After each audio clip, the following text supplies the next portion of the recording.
Shalom. Shalom.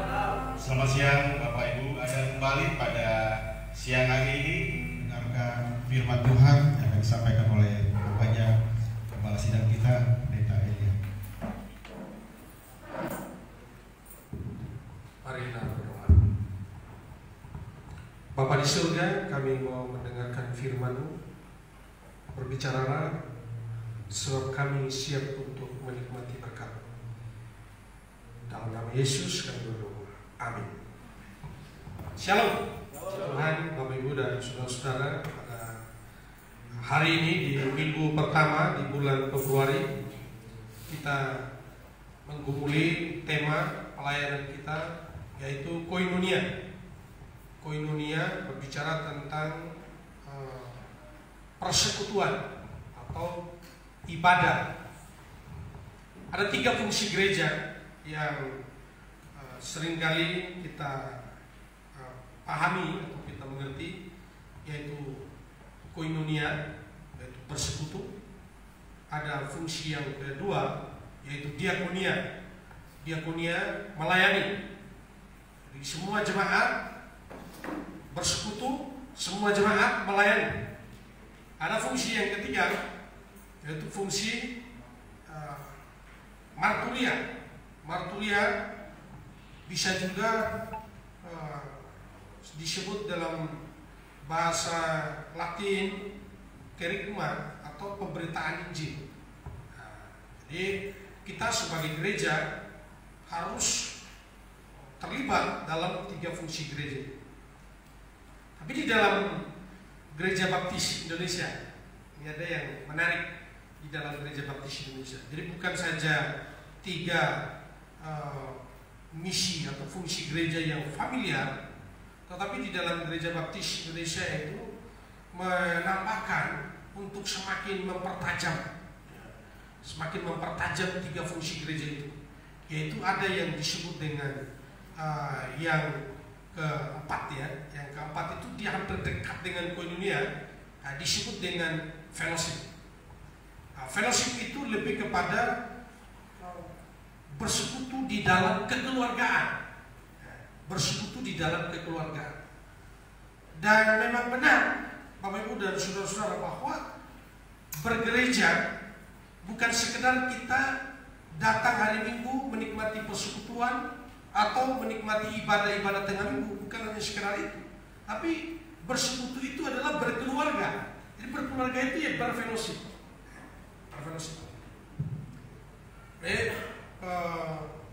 Ya saya yakin bagi saudara-saudara yang memang sudah lama di Gereja Baptis ya, yang sudah lama di Gereja Baptis, pasti memahami ini. Orang Baptis yang ada di Solo dengan orang Baptis yang ada di Ambon pasti saling kenal, begitu ya Bro ya? Saling kenal. Kalau dia nggak terkenal berarti mungkin ada masalah. Kira-kira begitulah ya. Baptis yang Purwakarta, ini ada Baptis dari Purwakarta, selamat datang. Baptis dari Purwakarta. Kalau dia udah ikut di sini udah Gereja Baptis ya. Jadi saudara-saudara, dengan Baptis yang ada di Citra Indah, udah keluarga kita. Itu kira-kira latar belakang fellowship itu ditambahkan menjadi satu bagian yang diolah di dalam Gereja Baptis. Jadi bukan hanya sekedar bersekutu tapi kekeluargaan. Nah ini yang kita gumuli dalam 1 bulan ini, bulan Februari ini Bapak Ibu. Setelah kita bicara tentang reformasi, lalu kemudian di bulan yang kedua kita menggumuli tentang bersekutu. Nah, ada yang ketiga yang merupakan keunggulan dari Gereja Baptis, yaitu disciple. Disciple itu adalah pemuritan. Jadi bukan hanya melakukan tugas penginjilan, menyampaikan Injil kabar baik kepada seseorang, lalu kemudian dia terima Tuhan Yesus dan puji Tuhan, haleluya. Tapi tugas dan tanggung jawab gereja yang tidak bisa lepas dari itu ialah ketika orang itu sudah percaya Yesus sebagai Tuhan Juru Selamat, tanggung jawab gereja memuridkan dia. Tanggung jawab gereja adalah mendidik. Tanggung jawab gereja adalah membimbing, mendampingi, saudara-saudara, membimbing, mendampingi untuk bertumbuh bersama-sama. Karena itu materi-materi kita di dalam pemahaman Alkitab setiap hari Rabu kita konsen kepada pertumbuhan. Bagian dari kita ingin supaya jemaat kita bukan hanya percaya Yesus dan keselamatan pasti, tetapi percaya Yesus, mengerti firman Tuhan, bertumbuh di dalam firman Tuhan, menikmati berkat-berkat Tuhan. Amin Bapak Ibu. Saudara-saudara yang dikasih oleh Tuhan, Yosua pasal 23. Yosua pasal 23 dan 24. Dua pasal ini saya akan jadikan acuan dalam khotbah pada hari ini yang berkaitan dengan koinonia, persekutuan orang percaya. Persekutuan orang percaya. Dalam Yosua pasal 23, Bapak Ibu dan saudara-saudara, tentu waktu kita tidak cukup membaca ayat demi ayat. Saya memilih beberapa ayat yang bisa saya komunikasikan kepada kita dalam beberapa menit ke depan ini. Yang pertama, pasal 23 ayatnya yang ke-8. Kalau perikopnya di situ kan perpisahan Yosua, jadi pidato perpisahan Yosua dengan Musa, tetapi Musa tidak berhasil. Lalu kemudian Yosua yang dipakai Tuhan. Nah, saudara-saudara yang dikasih oleh Tuhan Yesus Kristus, saya ingin membagikan kepada kita berkaitan dengan komitmen dari seorang Yosua yang begitu mantap, ya, keputusan dari seorang Yosua yang begitu mantap mengambil keputusan untuk beribadah kepada Tuhan, bersekutu hanya kepada Tuhan, dibandingkan dengan bersekutu kepada Allah lain, bersekutu kepada Allah lain. Saudara-saudara, saya sedikit memberikan pengalaman kepada kita. Saya 2014-2015 peristiwanya di Grand Kauripan. Saya melayani satu keluarga, lalu kemudian di dalam keluarga itu ada kebencian, ada dendam dalam tanda petik, ya, ada sakit hati, itu dipelihara dalam dirinya. Ada iri hati, itu dipelihara dalam diri.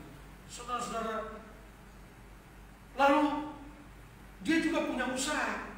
Supaya usahanya ini lancar, dia berusaha untuk di satu sisi mendekatkan diri kepada Tuhan, tapi di sisi lain dia juga punya ritual-ritual.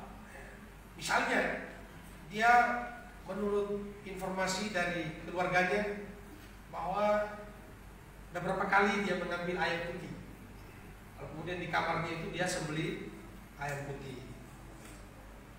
Saudara-saudara yang dikasih oleh Tuhan Yesus Kristus, singkat cerita, saya berusaha untuk rekonsiliasi. Kumpullah keluarga, kumpullah mertuanya, kumpul keluarganya, ya. Apa yang berada dalam hati dan pikiran dia yang membuat dia menjadi sakit, membuat dia menderita, terus terang di hadapan Tuhan, buat pengakuan, kejujuran, dan Tuhan mengerjakan pemulihan. Saudara-saudara, benar saja, datang keluarga, dan tangan datang kumpul, kita buat lingkaran di dalam di rumah itu, dan saya memimpin. Dan saya katakan, setelah sudah saya utarakan firman Tuhan, lalu kemudian mengemukakan semuanya, saya ingin kalau kamu sudah sungguh-sungguh melepaskan pengampunan, clear semuanya, di dalam nama Yesus, bangun dari tempat dudukmu, salam mertuamu, salam edamu, ya, salam anak barumu. Wah, keren, ya. Lalu kemudian dia bangun, dia salam, salam, satu demi satu, keliling, saya terakhir. Begitu sampai di saya mau salam, langsung dia terpintal-pintal karena pemanifestasi, dan dia kabur keluar. Ya, tentu saja bukan karena saya menakutkan. Jangan dipikir bahwa Pak Ili yang menakutkan sehingga langsung kemudian dia. Tapi saudara-saudara, saya berkesimpulan bahwa tidak ada ketulusan. Mungkin karena banyak nasihat supaya acara selesai, ya sudah, ya. Udah salam aja lah daripada di sini kelamaan di rumah saya kan begitu ya. Udah salam. Saudara-saudara, karena tidak tulus, tidak ikhlas, Tuhan kan nggak bisa dibohongi. Ya. Begitu dia salam saya, puas. Apa-apa. Nah, saya sendiri juga kaget juga, ya. Tapi bukan takut. Ya. Tapi saya merasa bahwa wah dia berarti belum ada yang sedang. Setelah dia manifestasi, biarkan jangan ada yang pegang. Kemudian dia keluar. Karena sewaktu sudah sore kita tunggu malam nggak balik-balik, ya kita nggak bisa paksa. Ya. Biarkan aja dulu 1-2 hari. Sampai akhirnya meninggal. Sampai akhirnya meninggal dan tidak di dalam Tuhan, tidak ada pertobatan, tidak ada pertobatan. Saudara-saudara yang dikasih oleh Tuhan Yesus Kristus, ada pesannya. Ini yang menarik. Ada pesan, istri saya juga ingat betul itu pesan. Dalam menyampaikan amarahnya itu, dia bilang, saya akan datangi kalian satu-satu, tunggu saja. Saudara-saudara, wah ngeri ya. Memang si polisi ini kalau dia marah juga jangan main-main. Saya akan datangi kalian satu-satu. Saudara-saudara, hari Rabu kemarin, anak kedua ya. Anak keduanya kami datang ke rumah sakit dan kata, wah tolong Pak Pendeta, kami dari Cipondo nggak bisa datang. Pak Pendeta tolong, saya dan istri datang. Kemudian kita coba bantu. Rumah sakit bilang ini tidak sakit, sudah sembuh. Dan tidak bisa berjalan sekarang dan memang ada kurang gizi. Tapi dia teriak-teriak karena semacam stres begitu ya. Rumah sakit nggak ada obatnya. Kita dibawa ke panti rehabilitas. Kami antar ke puncak ya, Megamendung. Sehingga hari Rabu, mohon maaf Pak Guru, tidak maksimal ikut PA saya. Karena kami di jalan, istri saya juga berjaga-jaga karena sambil menoleh-noleh ke belakang, tiba-tiba dari belakang kan.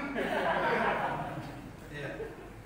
Nah gitu kira-kira. Jadi kami serahkan di sana dan saya titip pesan pada hamba Tuhan di sana dan singkat cerita ada kita juga di sana ya.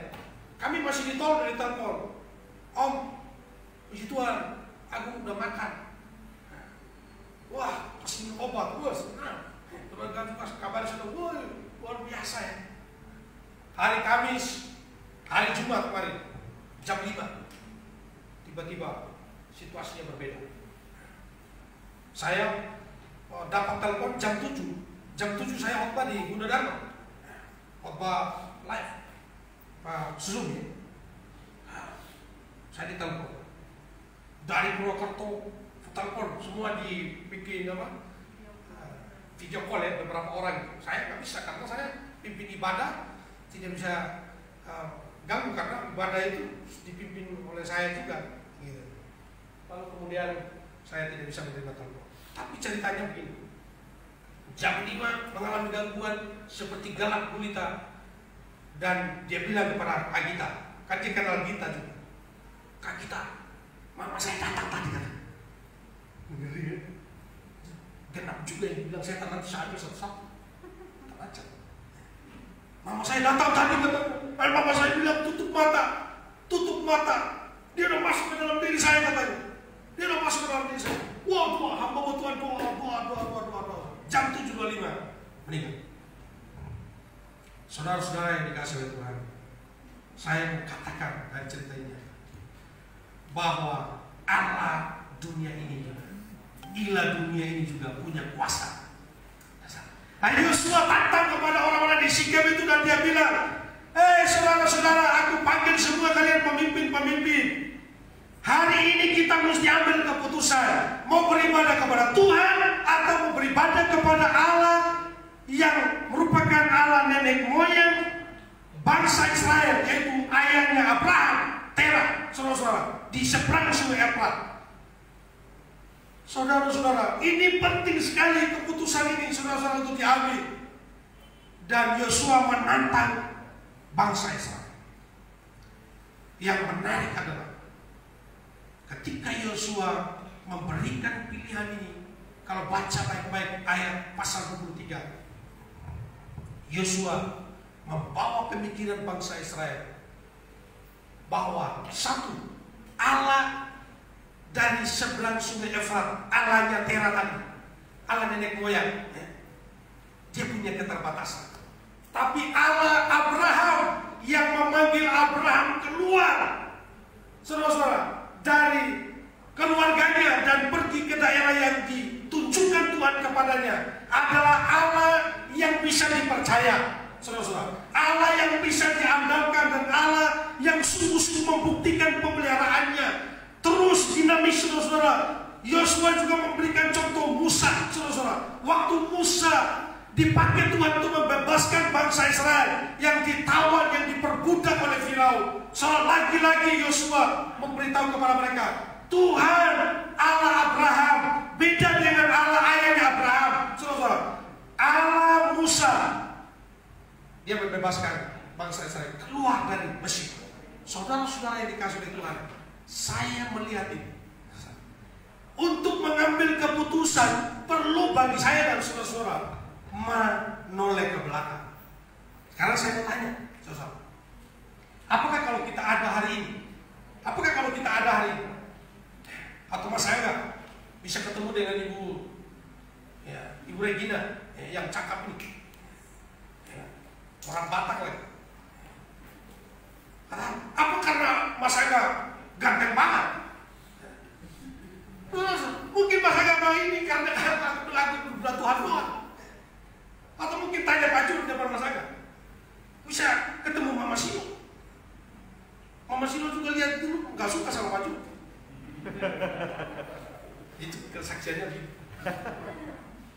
Tapi saudara-saudara, karena Tuhan, selalu karena Tuhan. Jadi kalau tanya, mungkin kalau tanya Salomo juga, Salomo udah pernah saksikan ya.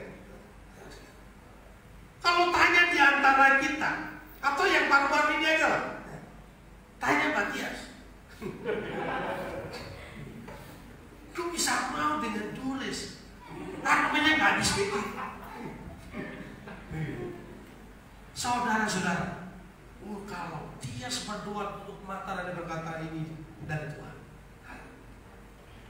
coba pikirkan, saudara-saudara, pekerjaan mungkin, keluarga mungkin, saudara-saudara, apapun yang kita alami hari ini, dan kalau kita berkesimpulan ini semata-mata karena Tuhan, Tuhan baik dalam hidup kita, saudara-saudara, maka itu yang diharapkan Yosua. Waktu dia kumpulkan pemimpin-pemimpin, dia kasih perbandingan. Sekarang Allah dari Tera, dari sungai Efrat, latar belakangnya jelas. Sekarang Allah Abraham yang dipercaya oleh Musa, jelas juga penyertaannya, dan bahkan mereka bisa menyeberang, saudara-saudara, sampai di tanah Kanaan.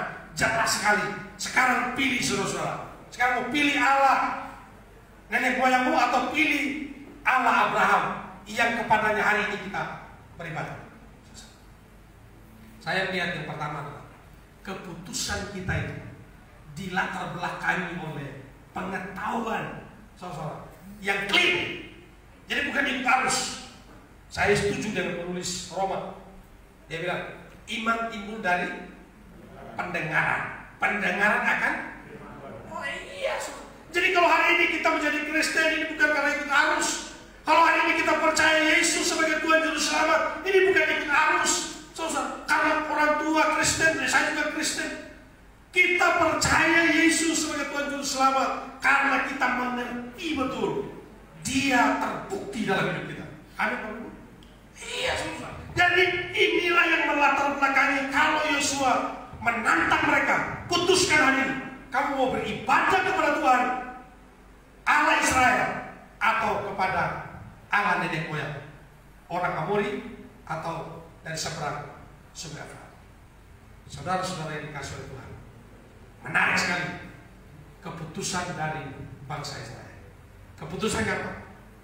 Yes, kami berkomitmen beribadah kepada Tuhan Allah Israel. Amin, Bapak Ibu. Itu keputusan mantap, saudara. Keputusan mantap sekali. Yosua sebagai pemimpin, dia sebelum menjawab, sebelum orang Israel menjawab, dia sendiri telah menunjukkan teladan. Kalau kita melihat ya, dia menunjukkan teladan. Sebelum bangsa itu menjawab, dia sendiri, aku dan keluargaku memilih beribadah kepada Tuhan. Posisinya Yosua jelas. Nah, sekarang dia tanya kepada bangsa Israel. Bangsa Israel menjawab juga dengan sangat tepat, yaitu kepada Tuhan Allah Israel. Saudara-saudara, apakah hanya cukup di situ? Yang kedua, kalau baca ayat 14 pasal 24, di sana ada kesetiaan, ada ketulusan, ada keikhlasan. Perhatikan ayat 14, saudara-saudara. Ayat 14 yang dengan sebab itu, takutlah akan Tuhan dan beribadahlah kepadanya dengan tulus, dengan ikhlas, dan dengan setia. Ini penting sekali. Jadi jangan hanya cepat sekali bicara, wah saya ikut Tuhan, tapi apakah tulus? Ini pertanyaan. Apakah ikhlas? Apakah setia? Apakah tulus? Apakah ikhlas? Apakah setia? Ini menjadi pertanyaan. Ini menjadi pertanyaan yang harus dijawab oleh dengan kata-kata. Tapi tidak hanya sebatas kata-kata. Jadi kalau bicara tentang tulus, saya kira bagaimana tulus menggambarkan kata-kata ya? Nggak bisa ya. Tulus itu berarti bicara hati ya. Kalau bicara tentang kesetiaan, saya kira kesetiaan nggak bisa kita ngomong sekarang. Kesetiaannya berbicara ibadah ya. Hari kalau 1 bulan ada berapa minggu? Ada 4. Kalau tanya jemaat GBC yang tidak pernah absen beribadah, Bang Fran masa? Ya, setuju ya Muslim ya?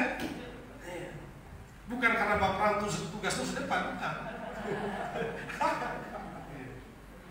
Saudara, kita pikir ada ibadah Rabu jam doa, ada KPP, ada sebagainya dan sebagainya. Saudara-saudara, kesetiaan intinya sebenarnya komitmen kita untuk yes atas iman kita kepada Tuhan harus diikuti dengan tulus, ikhlas, dan setia. Ini bisa diperlihatkan dalam proses ya, dalam proses. Karena kekristenan itu nggak bisa hanya 1-2 hari. Kekristenan itu nggak bisa 1 tahun, Pak. Hamba Tuhan juga nggak bisa. Hamba Tuhan nggak bisa. Saya pendeta, hanya pendeta 5 tahun misalnya gitu. Lalu 6 tahun bagaimana? Ya berbisnis. Tahun ke-10 gimana? Anggota DPR. Wah, keren banget. Iya. Udah hampir beda tipis dengan Tuhan, ada di mana-mana. Hamba Tuhan melayani sampai mati. Saudara-saudara yang dikasih oleh Tuhan, kesetiaan pengabdian kita kepada Tuhan, ketulusan kita melayani, itu satu paket dengan komitmen kita kepada Tuhan. Itu maksudnya. Satu paket dengan komitmen kita kepada Tuhan. Nah, ini selain yang pertama tadi, saudara-saudara, kalau kita yes untuk bersekutu kepada Tuhan karena jelas terbukti penyertaan Tuhan, yes. Kalau kita sehat, kalau kita diberkati Tuhan hari ini, kalau pekerjaan kita hari ini diberkati Tuhan, keluarga kita diberkati Tuhan, ini semua karena Tuhan, bukan kuat dan hebat dan gagahnya saya, saudara. Ini bukan kebolehan saya, tapi karena Tuhan. Berarti kalau ini semua karena Tuhan, jelas keputusan yang kita ambil itu Tuhan. Yang kedua, kita ikuti dengan komitmen. Saya mau tulus, saya mau setia, dan saya mau ikhlas. Buktikan dalam proses hidup. Buktikan dalam proses hidup. Karena itu tidak bisa dijawab dengan kata-kata. Tidak bisa dijawab dengan kata-kata. Harus dibuktikan dalam pengabdian kepada Tuhan, baik di keluarga, baik di gereja, maupun di tengah-tengah masyarakat. Tadi dalam kelas sekolah minggu ada diskusi sharing yang terakhir yang menarik. Ya, ada yang terakhir yang menarik. Mama Silo kesaksian, Lalu kemudian saya juga teringat ada juga kesaksian. Mungkin teman-teman yang lain juga kesaksian. Kalau orang Kristen itu, kalau ada orang Kristen, orang yang percaya Tuhan mencuri, langsung bilang, oh kok bisa ya? Dia orang Kristen kan? Sampai begitu. Tapi kalau yang mencuri itu bukan orang Kristen, ya nggak ada pertanyaan begitu. Jadi seolah-olah kalau orang Kristen itu beda, saudara. Kalau seolah orang Kristen itu beda. Kenapa bisa begitu? Karena sifat dasar orang Kristen adalah bukan mencuri. Karena gitu ya. Jadi kalau ada orang Kristen yang melakukan kejahatan, langsung menjadi sorotan. Kok bisa dia lakukan ya? Padahal dia orang Kristen kan? Sampai begitu. Saudara-saudara, mari buktikan kesetiaan kepada Tuhan, buktikan ketulusan kepada Tuhan, buktikan keikhlasan kepada Tuhan melalui proses hidup yang teruji, melalui proses hidup yang baik, melalui proses hidup yang menyenangkan sesama dan memuliakan Tuhan.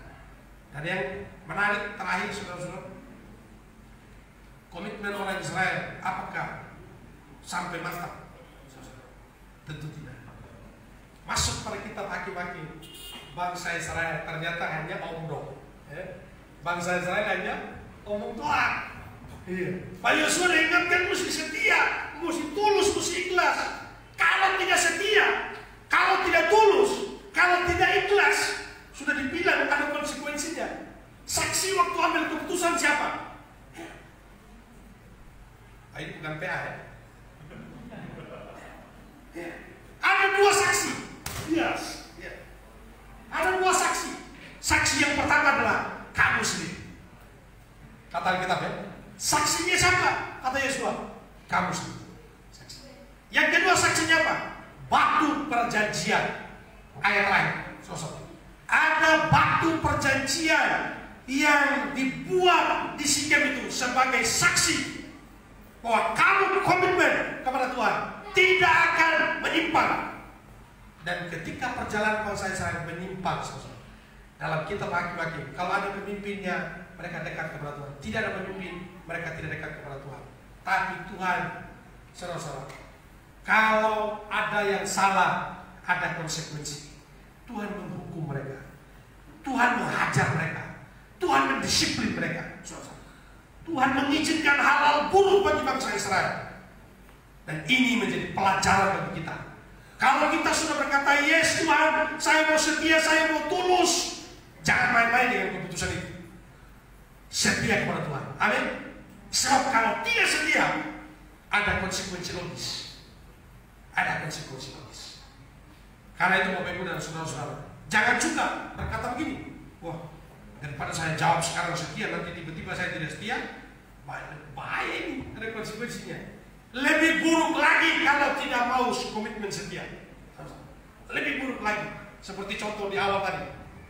Ya, lebih buruk. Saya sampai kepada kesimpulan. Setelah saya beberapa kali melakukan pelayanan seperti ini. Ya. Satu lagi waktu saya masih mahasiswa, saya menjadi pembicara di Cikombo. Saya pembicara di Cikombo. Ada retret pemuda baptis PBN. Kemudian saya diundang itu malam hidup. Ada seorang wanita. Malam itu dia teriak-teriak. Dan dia bilang, dia lihat ada yang lewat katanya di Cikombo di atas gunung tengah hutan. Gua pemuda-pemuda ketakutan. Mereka panggil saya juga udah di kamar nih. Kan udah di kamar. Bang El katanya. Si Lia, namanya Lia itu. Si Lia, ada prestasi katanya dia lihat orang. Wah, saya juga masih mahasiswa. Ya, saya harus melayani kayak gitu. Waduh, gimana ini? Ya udah, tapi gak ada lagi hamba Tuhan yang lain. Hanya saya, dan pemuda-pemuda, mau tidak mau. Saya berdoa, Tuhan jangan bikin malu saya Tuhan. Tolong saya Tuhan. Tolong saya Tuhan. Saya datang. Begitu saya datang, si dia udah disudut. Dia udah disudut dan dia berteriak-teriak dan dia habuk-habukan ruangan itu. Dan saya mendekati dia. Saya berdoa. Saya berdoa, saya mendekati dia. Saya mengajak teman-teman kita nyanyi, ayo nyanyi, bergandengan tangan. Itu salah satu cara untuk menangani ketakutan saya. Jadi caranya, ayo kita gandengan tangan, kita nyanyi dengan suara lebih keras lagi. Saya walaupun nama Tuhan jangan juga terlalu sombong.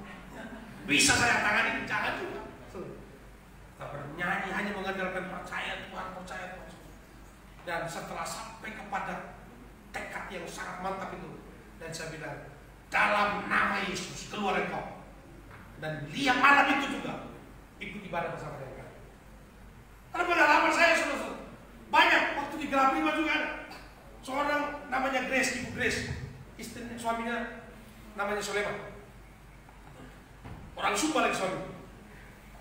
Wah, ini Grace ambil tua tenaga kuda. Soleman dia hatam tuh sampai lamari. Wah, orang di Gelap 5 belakang tuh, ngeri orang tua. Lalu Ibu Nopen telepon saya, Om Eli, cepat datang Om Eli, katanya. Kenapa? Si Grace mau manifestasi Om Eli, tolong Om Eli, katanya. Wah, saya bilang oke, ya udah nanti saya datang, ya tunggu dulu istri lagi mandi. Ya, saya nggak bisa ini seperti orang pencuri loh, mana dia, kan bahaya. Saya juga masuk ke kamar, saya tunggu Ibu Mulia mandi. Tuhan tolong saya, Tuhan tolong saya. Saya ditelepon terus, padahal dekat itu. Entar lagi. Kami datang dengan motor. Datang. Udah banyak orang di situ. Udah banyak orang di rumah itu. Segala macam bau sudah ada. Mulai dari bau-bau putih, bawang merah, minyak angin, saudara. Udah ada segala macam bau di situ. Dan ada orang pintar katanya di tetangga situ. Mereka udah panggil tuh orang pintar juga. Datang di situ. Ternyata nggak terbukti kalau dia pintar. Sudah dikasih oleh Tuhan. Saya datang. Begitu saya datang, wow, tentu saja hamba Tuhan yang datang ini kan pusat perhatian kan? Pusat perhatian.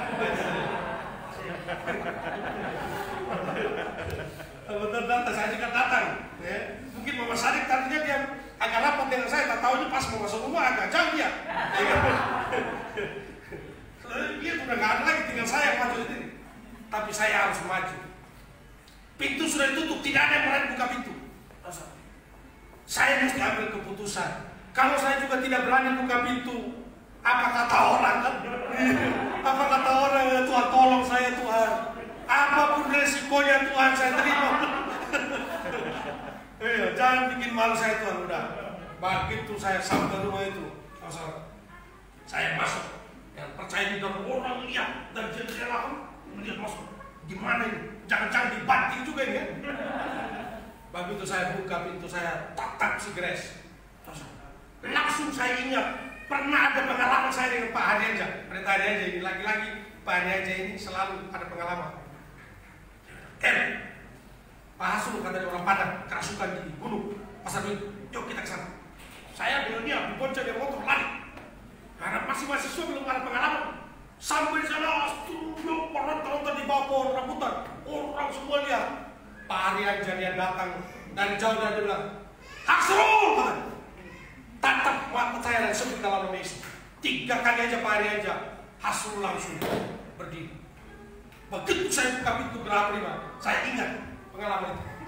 Saya langsung bilang, Grace! Tatap wajah saya dan sebut dalam nama Yesus. 3 kali Grace juga nggak jawab-jawab. Tapi saya kan nggak tinggal diam, saya mesti maju kan? 1 kali langkah, sebut nama Yesus. Langkah kedua, sebut nama Yesus. 7 kali saudara-saudara, si Grace, Yesus katanya, ini kesempatan. Saya bilang lagi sebut nama Yesus. Malam itu selesai hari Kamis, orang-orang saksikan Grace dipulihkan oleh Tuhan.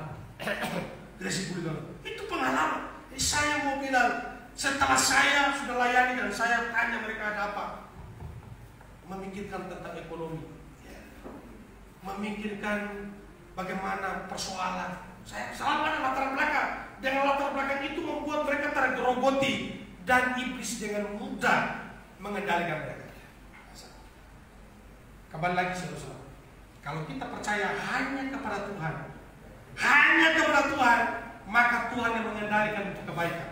Tapi kalau kita menduakan Tuhan, satu sisi percaya kepada Tuhan, sisi yang lain juga masih ragu dengan Tuhan dan percaya kepada kekuatan dunia ini, orang pintar dan segala macam, saudara-saudara, berhenti, saudara-saudara, mesti bertobat, percaya hanya kepada Tuhan, karena Tuhan sanggup melakukan apapun, lebih hebat dari dunia ini. Amin. Hari ini ambil keputusan, saya mau sungguh-sungguh bersekutu kepada Tuhan. Saya tidak mau menduakan Tuhan, saya hanya mau menyembah kepada Tuhan. Saya hanya mau beribadah kepada Tuhan. Kalau ada orang bilang itu orang pintar, saya tidak ada pengalaman. Ada yang bilang itu pintar, nggak pintar juga. Itu kata manusia, tapi kata firman Tuhan. Tabib di atas segala tabib, dokter di atas segala dokter adalah Tuhan Allah Israel di dalam Yesus Kristus. Amin. Percaya kepada Dia. Tuhan Yesus berkati. Amin.